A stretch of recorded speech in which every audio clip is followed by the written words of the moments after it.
Good morning. I'd like to call the regular scheduled meeting of the Board of Selectmen to order. It's Monday, September 18, 2017. It is now 8:30. First order of business is the Pledge of Allegiance. I'd like to ask Selectman Delastrady to lead us, please.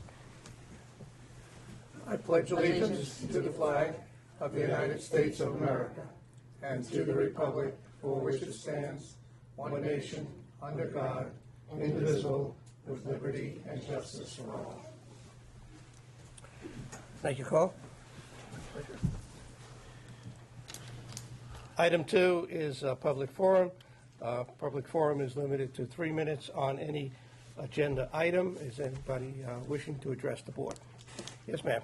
Please come to the table and give us your name and address, please. Why don't you sit right here close to the microphone? There we go. Jennifer Scharf. I'm on Davis Drive, 89 Davis Drive, and I'm here with some of my Sunrise neighbors, and I would like to read a petition. Is this an item that's on the agenda? Yes. Yes. It is. Okay. Would you tell me what item it is, please? We're residents of the Sunrise neighborhood, and I thought it was for the public forum. That's for the end of the meeting, probably.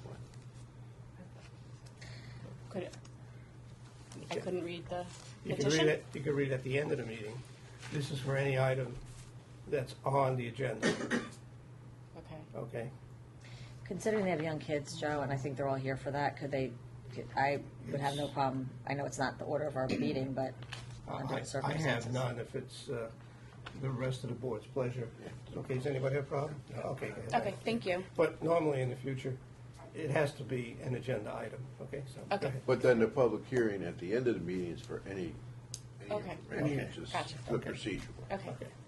Okay, dear members of the Board of Selectmen, we are residents of the Sunrise neighborhood who want a way to safely travel on foot or bike out of our neighborhood. As you know, the majority of our neighbors voted to support the Shoreline Greenway Trail for this purpose.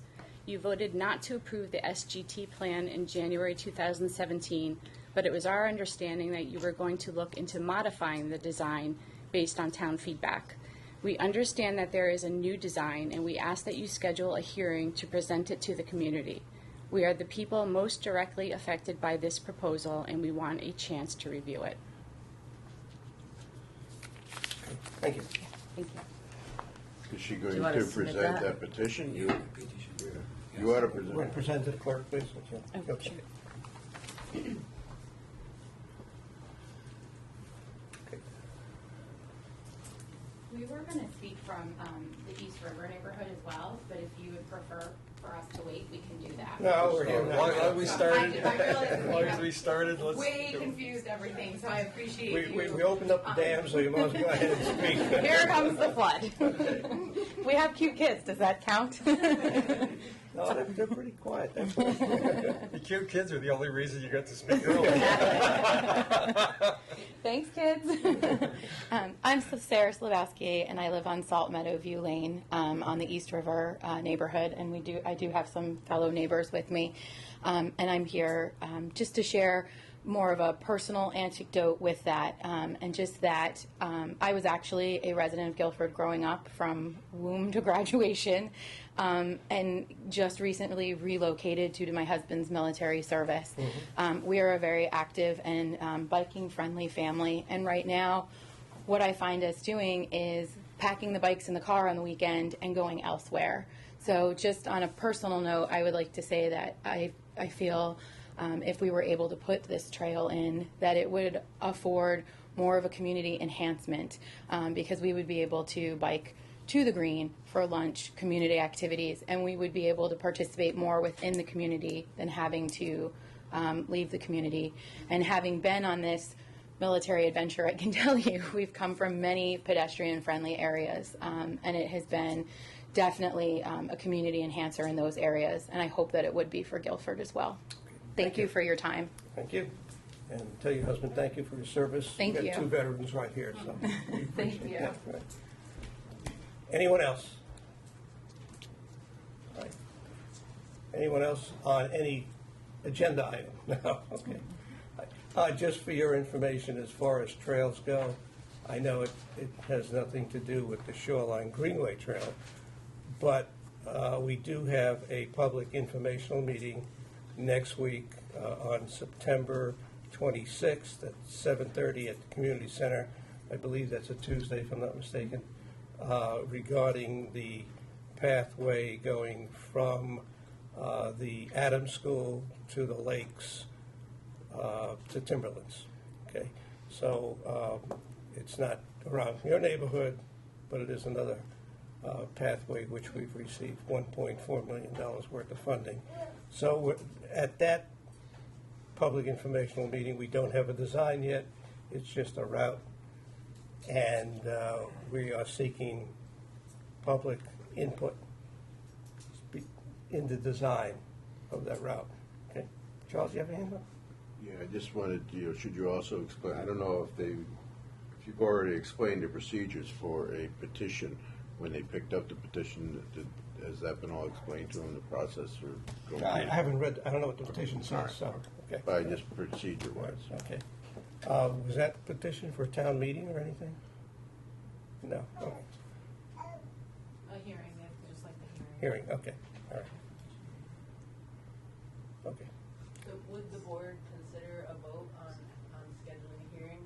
You all were not here when you voted the last time. Is that something you would consider? We'd have to look at the Yeah. petition. I'll have council look at it, and then they'll advise the board what our actions can be. Okay. Anyone else have a comment? No?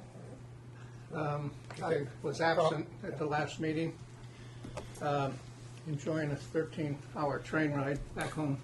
But I would like to make my opinion known for the next 2 months. I'm in favor of a sidewalk, just as we've been doing sidewalks, repairing sidewalks, making new sidewalks for several years, quite a few years, actually. And I'm 100% in favor of a sidewalk from where it ends around the cemetery all the way to the bridge. I just don't believe that any kind of a pathway with gravel or whatever they want to do would be beneficial. But I do appreciate the fact that you need a safe sidewalk to get into town. I see people walking almost every day that are in the motels or whatever, and they're trying to get to town. And I think that will happen. And we have heard that the new design could be made of cement like a sidewalk. Yeah, that's true. So we'd like to have the chance to review that as a community. For the new concept, not design. Concept. The new concept, which was presented. But The only thing that I would add to this is I'm not opposed to travel. I've been on public record that said, some way if you go, for instance, from the Madison Green to the Guilford Green, I think would be beneficial to a lot of people. I would like to see a legitimate study made of what the town's needs are and what the best methods of accomplishing that are. And they're just, I guess I'm a lonely voice on that, but I think the town engineer and the town planner keep pointing to sort of a commentary made in 2002 as part of a different process as being valid, and I don't think that is up to date. And I think a current study of bicycle and walking pathways in town would be a benefit before we embark on any substantial future building. That's my opinion. But like Carl, I'm here for another 2 months. Okay. Well, actually, Gary, I concur with you, and I think what would be beneficial, since there's so much, opposition, who wants what, and misinformation that's gone back and forth, that we should do what we did, and I said this months ago, similarly with when there was the issue of the East River Preserve and the deer management program, is to put a committee together with folks to sit down and look at it, and maybe a study is done through that process, and this way people are coming together collectively from varying different interests to decide what, if anything, should be done. It worked great for the East River Preserve, so. I'm really glad that, Cindy and Gary have, thought this through and reconsidered a little bit. I know, you didn't think that there was any new information possible, and that's what you stated at the last meeting when we decided not to go forward with any future hearings. But I really think there's enough information out there that we can find some middle ground and have something that's beneficial to the community. I hope this goes forward. Well, actually, Charlie, I'm not reconsidering. It's what I've been saying all along. I don't think having a hearing is going to solve anything. It's just going to create more emotion. Having a hearing is just a process that pits people against each other. And I've said from the beginning, and I mentioned to Sarah, I see her sitting back there, is to put a committee together. So that was what I said from day one. Maybe you didn't understand the issue 2 weeks ago, but it was not a hearing. It was a public information meeting, which was to get the views of the public. It wasn't to hear or to present a plan and have a hearing on it. And as you can see, we're getting views right now, and that was the purpose for having that informational meeting. It was not information coming from us to the public. It was from getting information from the public to us. So I wish the vote was different because now it looks like people want to express their views. We heard from 2 individuals today, and that meeting was supposedly going to be set up to hear from many individuals on both sides of the issues. So we'll see. All right. Any other comments? All right. Okay. Ladies, thank you very much for attending. All right. You're welcome to stay. Okay. All right. We'll move on to item 3, which is the approval of the regular minute meeting for September 5th. Do I have a motion, please? So moved. Second. Okay. Any additions or corrections? Gary? Minorly, on section 5, Tracy, you got a typo. I don't, maybe it is correct. They will go to bed. I thought it was go to bid. It was bid. Well, it could have meant that the plans were going to be finalized. I suppose one interpretation of going to bed is that the plans could be finalized, but I dig yourself out of that. And also, I would just add that I think I know I made the comment after that report that I hope that we do the sprinkler prior to doing any work on the carpeting. Okay. Any other corrections? Okay. I'll call for a vote on approving the minutes as corrected. All in Aye. favor? Aye. Abstention. Okay, 4 affirmative, 1 abstention. Okay, moving along. Item 4, Assistant to the Finance Director, Sandy O'Freddy. 4.1, received a monthly report from the Assistant to the Finance Director. Good morning, Sandy. Good morning. I promise we'll be I kind. haven't seen you for a while. At least in here. Exactly. I like my desk better.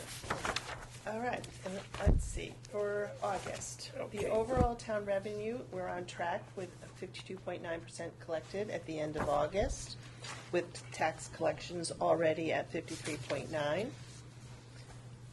The police department looks a little behind, but we have increased their revenue projection for this year, and they collect most of it towards the end of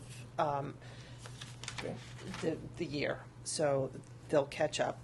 And other state revenue we've received includes the judicial branch receipts and the pilot from the Regional Water Authority. These are not revenue items that are affected by the state budget. Because we wouldn't get them. Exactly. Sandy, I have one question for you. If I look at the golf course in percentages, this year versus last year,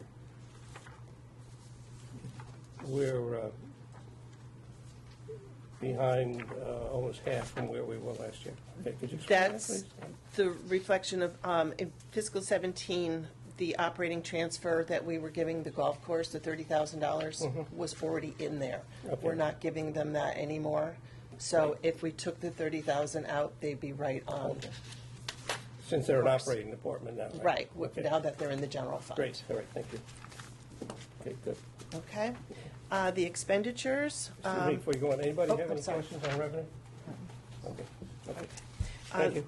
In the expenditures, just point out that in the debt payments, there was one August debt payment that hadn't been posted at the time of your reports.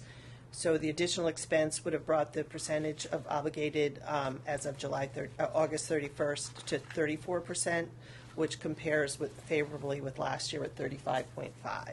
Okay. Information systems, Munis has changed its billing to an annual instead of quarterly, so therefore causing the difference of obligation at this point. Engineering Public Works, the current year purchase orders bring their percentage higher than they were at this time last year.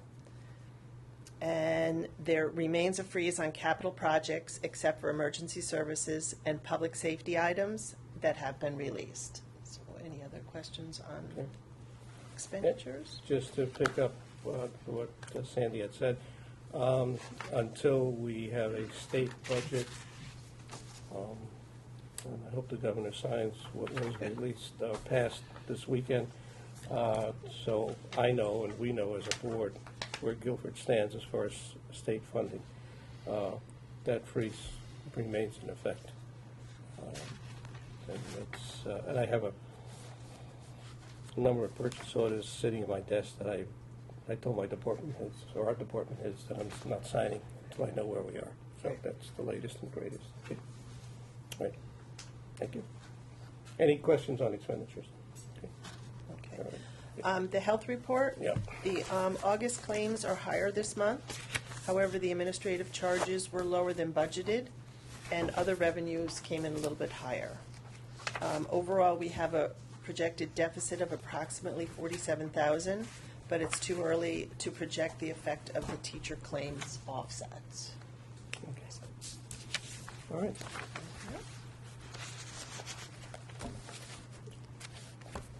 Okay, any questions on the medical report? Okay, moving on to 4.2. Consider and take, thank you, Sandy. Consider and take possible action on a resolution delegating financing authority for the Mulberry Point Water Main Extension Project approved at referendum on May 31st, 2017.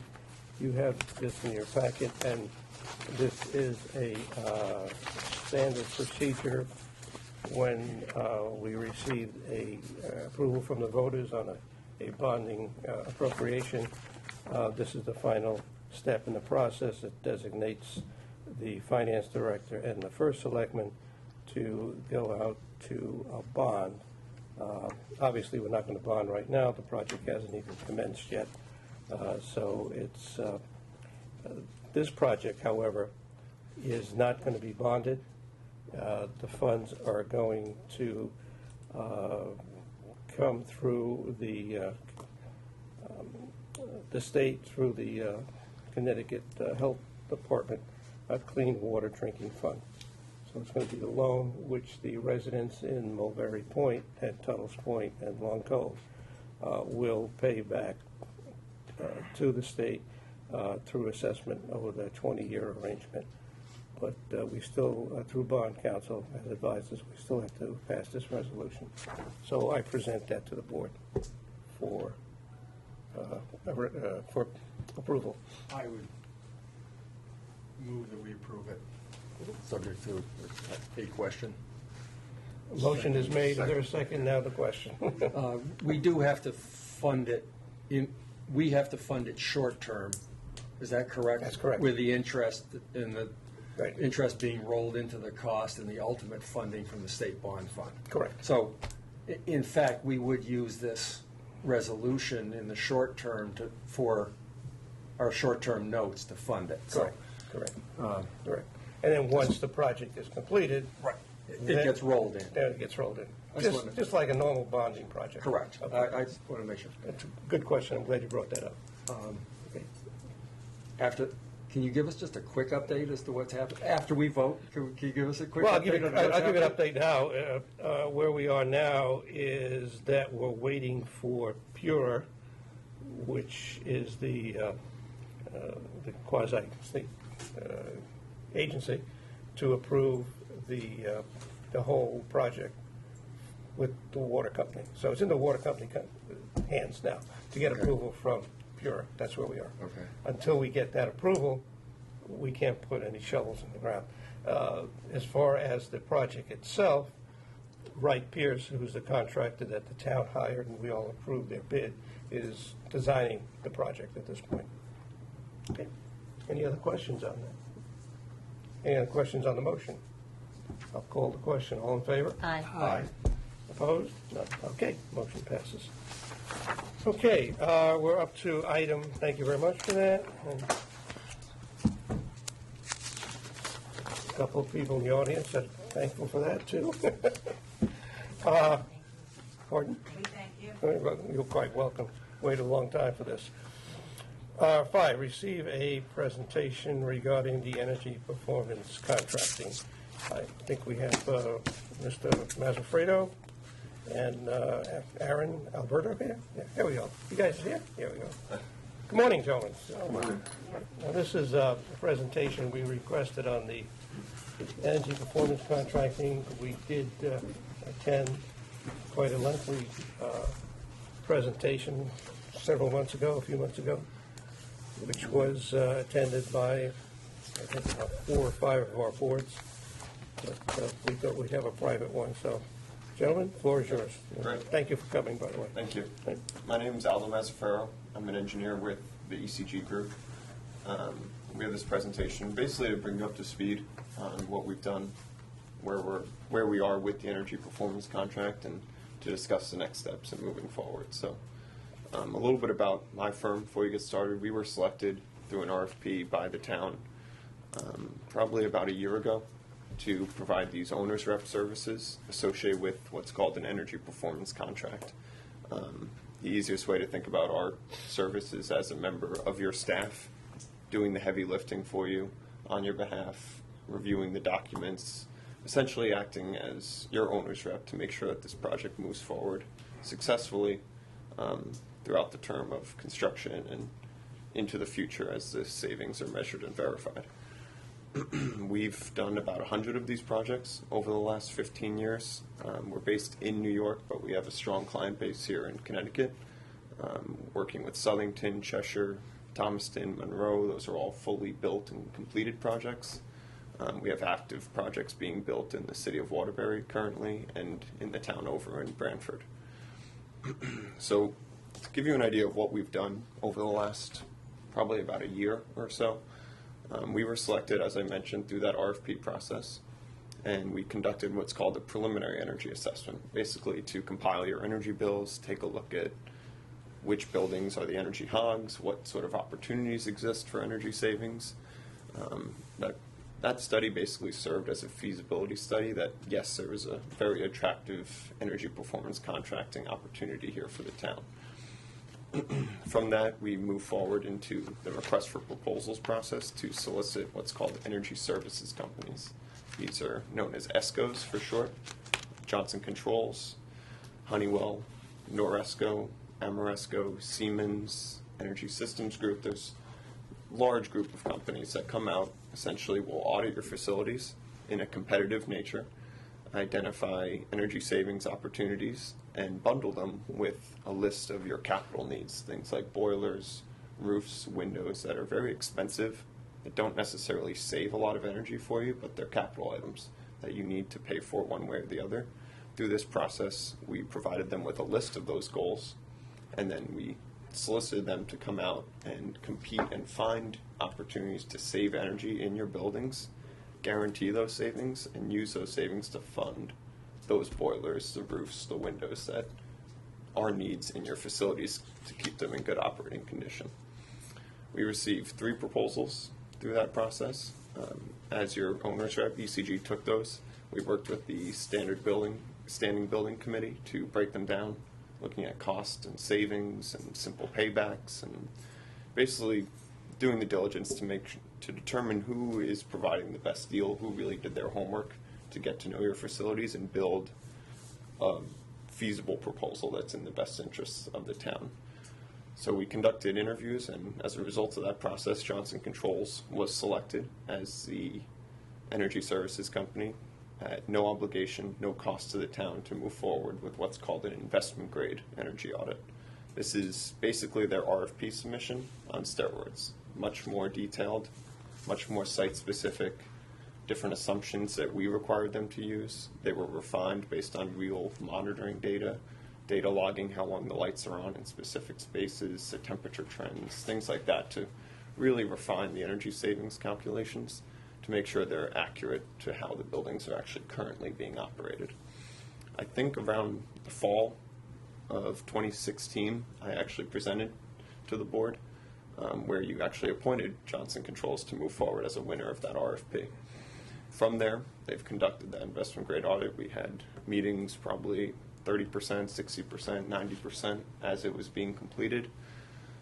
In May, we provided a presentation to a joint group of the Board of Finance, Board of Selectmen, Board of Education, and at that time we actually received Johnson Controls' proposed investment grade audit. As your owner's rep, again, we did a detailed technical financial evaluation of it, qualifying the scope, what type of equipment is going in, reviewing the calculations, the assumptions, everything like that to ensure that this project was buildable and in the best interest of the town. As a result of that, it was over probably a 1 to 2 month process, several rounds of back and forth, questions, answers, follow-up questions, and we issued a evaluation letter basically endorsing the project, that this is in the best interest of the town. Now, since then, we've attended several different board meetings. We haven't been to this board, but we've been to the Board of Finance, the Board of Education to answer questions. So where we are today is we're ready to move forward as soon as the town is. So the purpose of this presentation is really to give you insight into the work that we've done and to provide you with an opportunity to answer any questions you may have. And before then, I'd like to introduce Aaron Alibrio from Johnson Controls, and he can go through some of the finer points of the project, and then we can have a question and answer session afterwards. Thank you. Aaron Alibrio, Johnson Controls. So thank you again for the opportunity to be before you to talk about the project.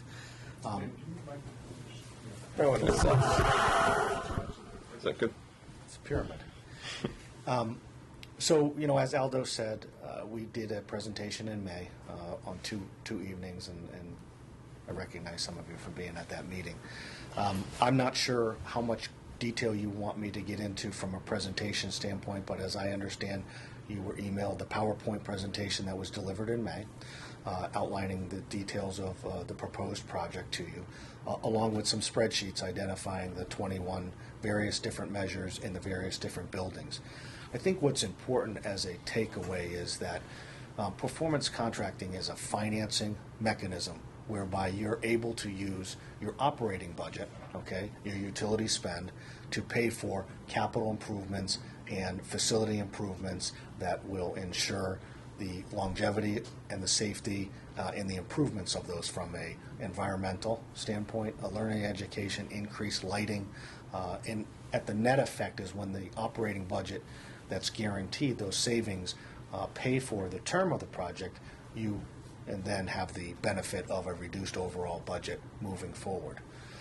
There are some significant items in there that are a great opportunity. I think I was before the board applying or getting permission for the ZREX for the Public Works building. We've received 5 of the 6 applications of ZREC. We currently do not have the high school. That was about a $1.4 million project cost with significant amount of savings to you, with a life expectancy of 25 to 30 years. And I talked about the value of those, but the project where it sits right now can support $10.1 million. The cost to do the project is slightly less. if some of those things over the last couple of weeks seem to be a little bit confusing because of the pass-through purchase of the streetlights that was estimated at $150,000. So really what we were saying is the cost to do the job was about $9.9 million, but with the 150 can be financed if you don't want to pull that out of your capital reserves. And the operating budget supporting those types of improvements, the boilers, the cooling tower, the windows at the Public Community Center, that's a way to do those work and achieve those work and infrastructure improvements without looking at other ways to fund that you typically would do, which is through your revenue generating stream of mill rate on property tax and personal tax, and you can preserve those dollars, for some of your other initiatives. So I think it's a unique opportunity in front of you. I can get into greater detail, but from a high level perspective, you spend about $1.5 million in utility spend from electrical, oil, and gas. We can save about $543,000 of cost avoided. So spend on those, and then monetize those through a tax exempt lease to get you $9.9 million or $10 million worth of work back into your buildings.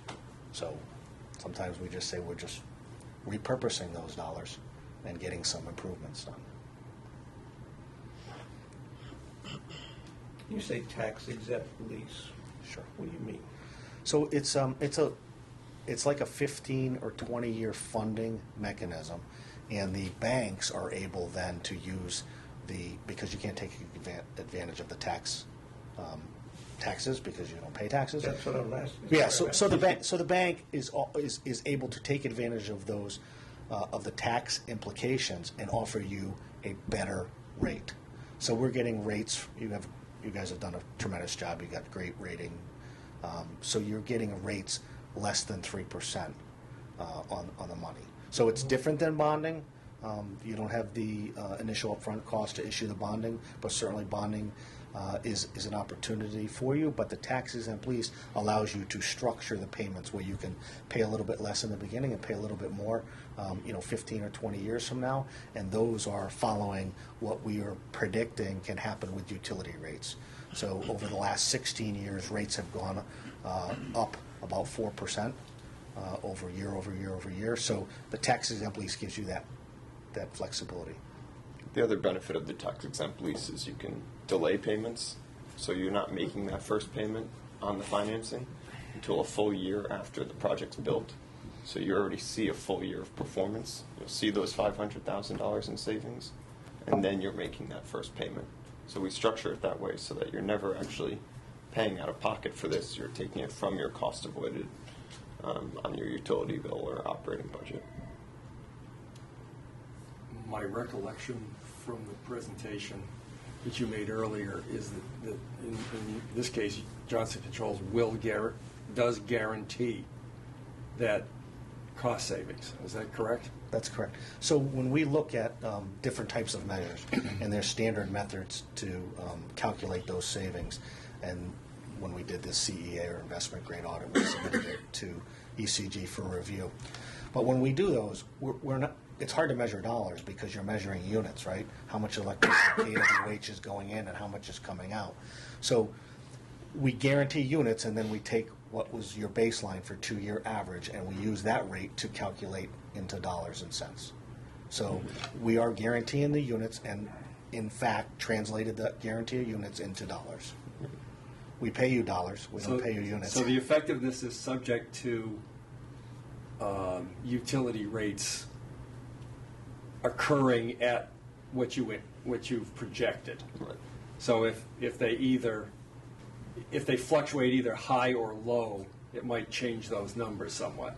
It will change those numbers. So if you think of the baseline is the starting point, so it's kind of like the floor, if you will. So if utility rates go up, and they would be going up because there's assumptions on 3%. If they go up even more, which they have done already, but so when they go up, we pay based upon that rate. If they go down, we pay based upon your baseline rate. If they go down, everybody wins because we're only affecting 25% of your full, just talking electricity, 75% we're not touching. We're affecting 25%. So you'll get 25% if we fall short on a measure, you get paid. Additionally, your entire bill, 75%, is going to be significantly reduced than the projected amount. So our risk, subject to your contract, is if rates don't go up, you don't pay as much as you had projected, but the rest of our bill is substantially lower, so the town's better off. That's Okay. I mean, if we were predicting utility rates and we were spot on, I'd be calling in from the Keys. Well, maybe not the Keys right now, but some other. We'd send you to the Goose. They probably need a lot of your help. Yeah.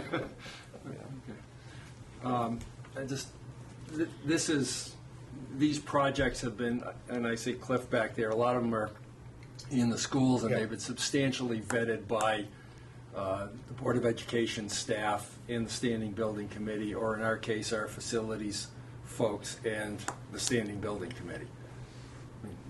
None of us are contractors or substantial experts in this area, so I the fact that we have an owner's rep and the fact that we have our respective boards vetting this provides us some standard of belief that Yeah, it's the accurate. Standing Building Committee's been involved in this Right.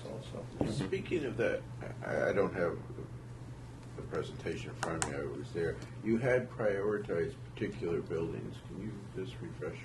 Yeah, so in our process, and I know we kind of just went through that quick, once we were selected, then we sat down with Cliff Gurnham and Steve Nadorf on the town side, and we went through what our initial findings were, and then started to prioritize those, and then those types of measures in those buildings. And there was a few buildings that we didn't look at when we were doing the competitive process.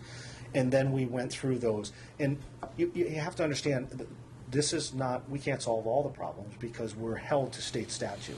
State statute says that we have got to have the savings paid for all the cost over a 20-year period. So there are stuff that invariably just fall out.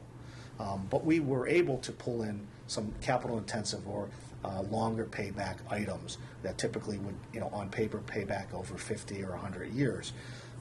So we were meeting with the school side and meeting with Steve to try to prioritize those. The biggest ones that come to mind on the school side were the boilers and the cooling tower, and on the town side was our windows.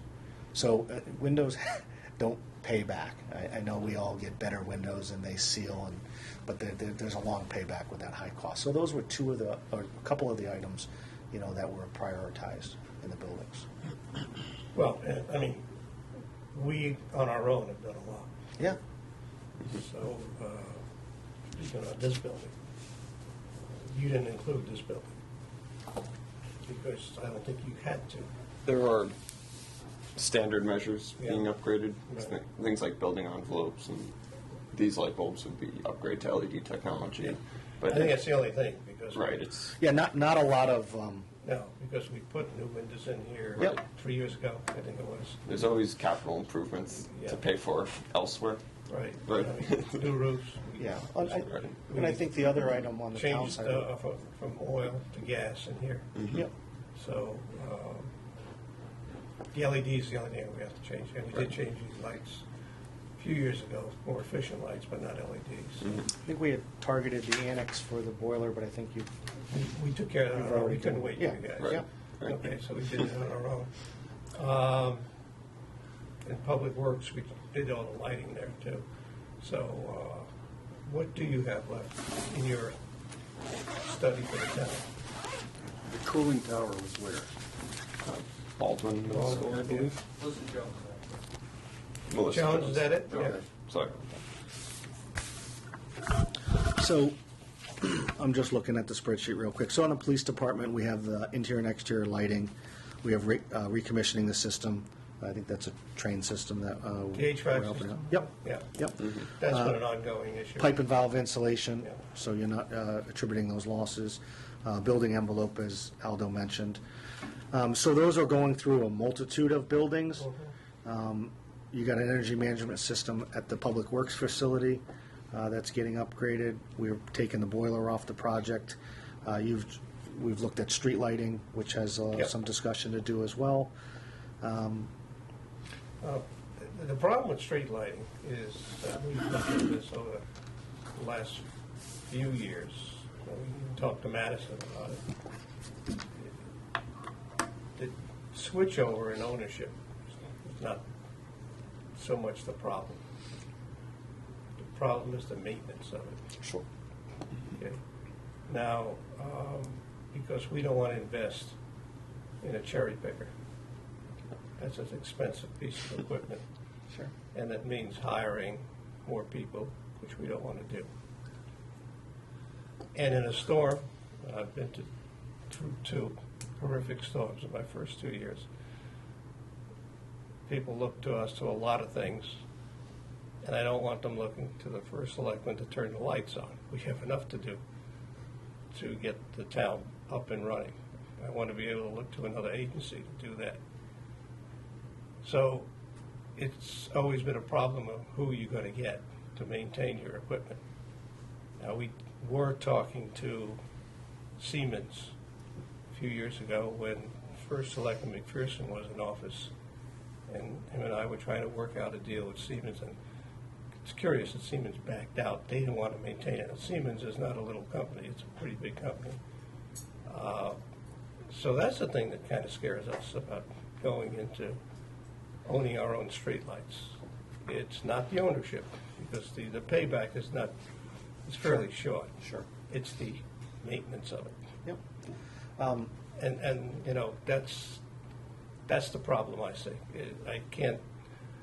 I haven't been sold on how we can maintain the streetlights on an ongoing basis, much less a huge storm, and get the power up and running. So you are not taking ownership of the power of getting up and running. Oh, I am if the poles are down and the lights are down. Well, you won't own the poles that transmit power. They are still owned by the utility company. They're responsible for that. The only part of the ownership, and this is a risk involved, right? You're taking ownership of them. Yeah. You own the brackets and the Cobra head. And the fixtures. The Cobra head, the fixture itself. Yeah. Okay. But what I will tell you is that market conditions are providing you with a larger pool of people qualified to assist you. Before there was only, 10 years ago, I think I know 2 municipalities. Now you can look around at your neighbors, and they're all purchasing their streetlights.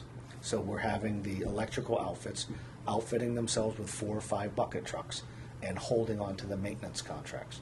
The suggestion from us is not just to buy them. There are significant savings from going from rate 116 to 117, but the savings are then multiplied, if you will, by retrofitting those to LED. And your cost to maintain those is down significantly into the thousands, as opposed to, say, 20 or 30,000. If you keep the same technology that's there, there's a higher failure rate, in which case you're going to pay more to have services on call. When you upgrade those to LEDs, you're basically having an on-call electrical outfit that will handle the replacements for you, and then handle the accident incident, which we can show you what that is. But it's just a per a la carte price at that point. Yeah, that's good on a normal situation. Yeah. Okay.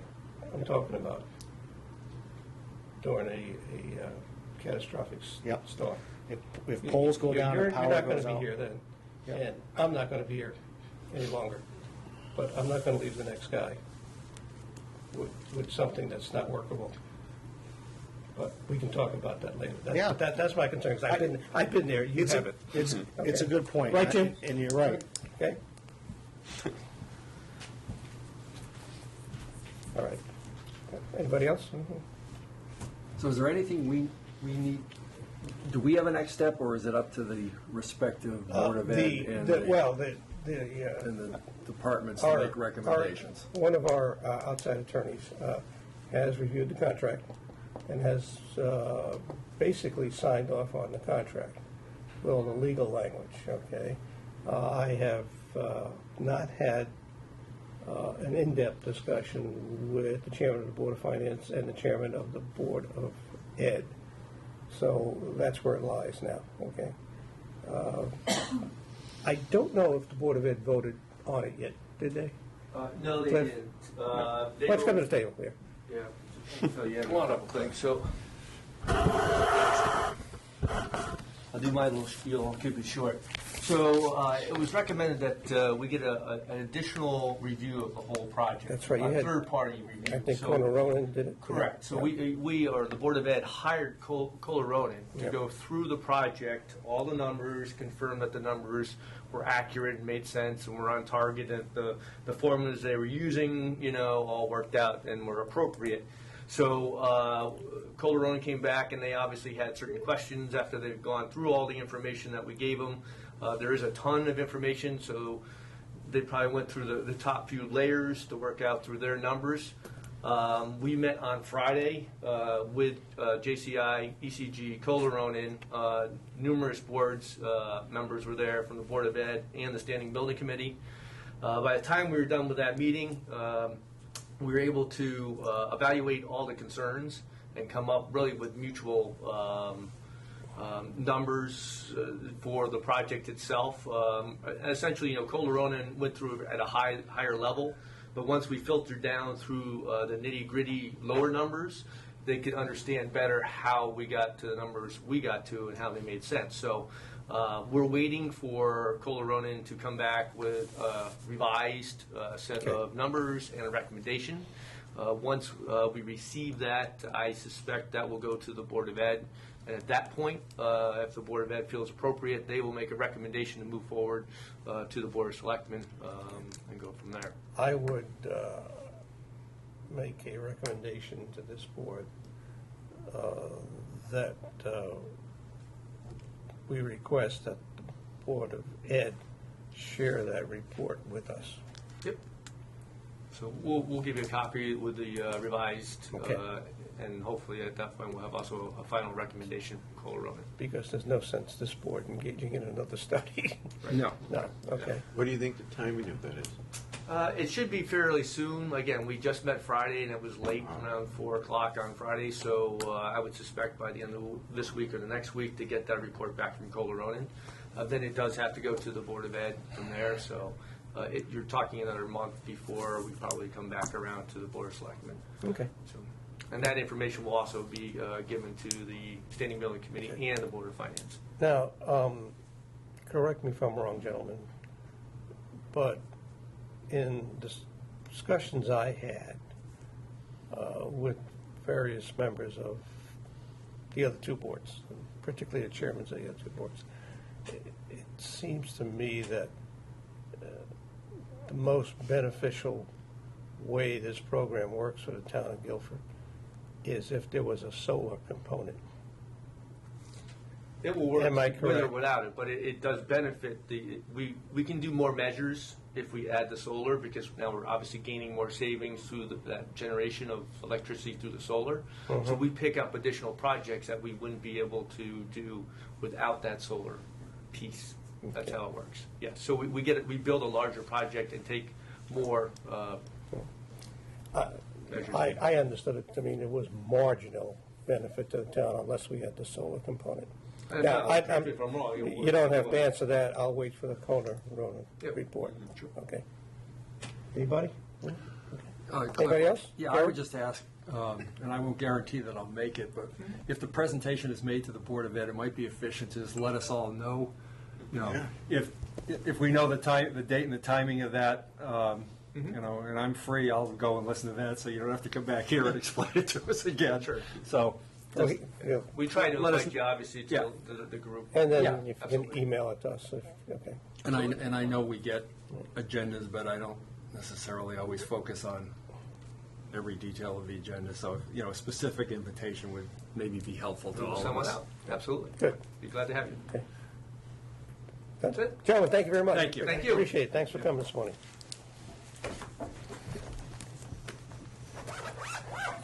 Item 6, Town Engineer Jim Portley, discuss and approve a proposal for roadway monuments and as-built drawings of roadways and storm water retention facilities in the Northern Heights subdivision. Morning, James. Good morning. Eric Anderson was and his firm with the surveyors and engineers on the Northern Heights project. We need to have all the roads monumented, as-built prepared, deeds prepared, language of deeds. Got a quote from Eric. It's dated the 11th. We broke it down into 3 categories, but the bottom line is $19,275, with the understanding there are some other items that may come up. But I would recommend the Board of Selectmen accept Eric's proposal to get this work done. Sooner the better. It's been sitting around forever. So moved. Second. Any discussion on the motion and table? Forgive my ignorance. Okay. What is a road control monument? It's the concrete Little square in the ground. square mounds out along every place along a road where you have a tangent or a curve starts. You have to put a monument so you define the geometry of the road. Okay. And usually they also put an elevation on it, so if anybody needs to know what the elevation of their home is, they can use it as a reference point. Okay. Now your education is. I live in an older neighborhood. We don't have any of those. You probably do, but all the mowers have. Oh, yeah, that's the thing, I try not to hit every time with my But blades. there is a steel core to that monument. Yeah. That the surveyors can go out with their metal detectors and locate it. Really? Yeah. I'll be darned. It So, has room more mower blades. oh, yeah, You learn something every day. you do. All right, we have a motion on the table. All those in favor? Aye. Motion carries. 6.2, consider and take possible action to set a town meeting for November 20th, 2017, 8:30 a.m. at the town hall to discontinue the right-of-way for Stonehenge Lane South, at which a 50-foot strip of land within the Spinning Mill subdivision as shown on the map of the final plan of the subdivision to be known as Spinning Mill, located in the town of Guilford, dated October 17, 1969, and revised on December 18, 1969, prepared by Russell Waldo, and sending to the Planning and Zoning Commission for a mandatory 824. Have a motion, please. So moved. Second. Any discussion? The timing of November, as I see your certification, I guess I'm not totally clear on. That's right before our meeting. Right. But that's like 2 months from now. Jim has to post for a month. Oh, Sign okay. on the property. Okay. And he has to order the residents nearby. for a Okay, month. so that's a month, all right. Yeah. Fine. It's our last meeting. Go out with a bang. All right, motion made and seconded. All in favor? Aye. Aye, okay, motion carries. James, do you have anything else here? That was the last one. 6-3, yeah. Discuss and take action. Discuss and take possible action to send the required notice to the abutting property owners of the discontinued right-of-way for Stonehenge Lane South and post a sign on the property location in accordance with Connecticut General Statutes 13, small a-49. So moved. Second. All in favor? Aye. Okay, I didn't think there was any discussion on that. Okay, thank you, James. Thank you.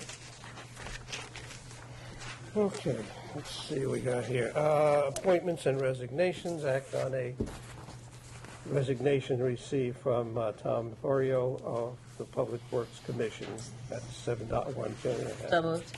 Second. All in favor? Aye. Aye, with regrets, okay. Request for the use of town property, we have 8.1 to 8.5. I would propose that we approve the uses and the signs as delineated in the agenda under Section 8. Second. All in favor? Aye. Motion carries. All right, correspondence, we have 2 reports, the Public Works Commission monthly report and the building officials monthly report. Comments? No? Okay, 10, old business. I don't have any other than a nice parade on Saturday, but good turnout. And, Always fun. I want to thank the people of Guilford for turning out. It was a great parade. We had a lot of fun, so. Right, I guess the fair did pretty well. They had good weather all weekend, so it was good. New business, I have none at the moment. Joe, Gary, I you have have one anything? item. Yeah.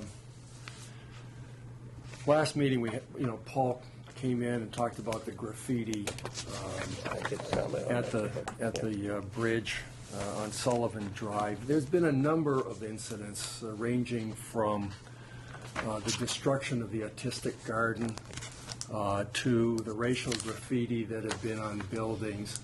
And I wonder if we might think about a committee, a commission, a way of the town addressing these beyond the very thoughtful letter that everybody sent, but maybe we should involve, and I'm thinking about the police, the school department, youth and family services maybe, and other social organizations.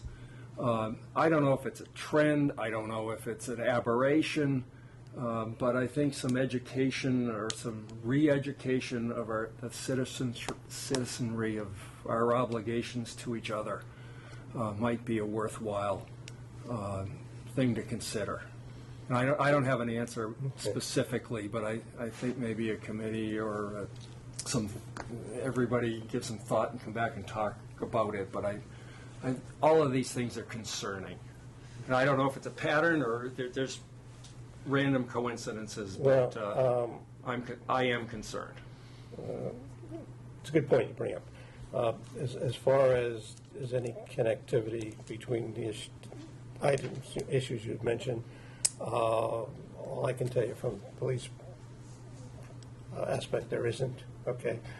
However, the Guilford Foundation, along with the Anti-Defamation League, has been meeting all summer, and they're putting together, and forgive me, I don't have the dates, but I will get them for you to this board, a forum. I believe it's in November, Trace. I know Karen's been attending for us. But I will get out to the board to discuss this very thing.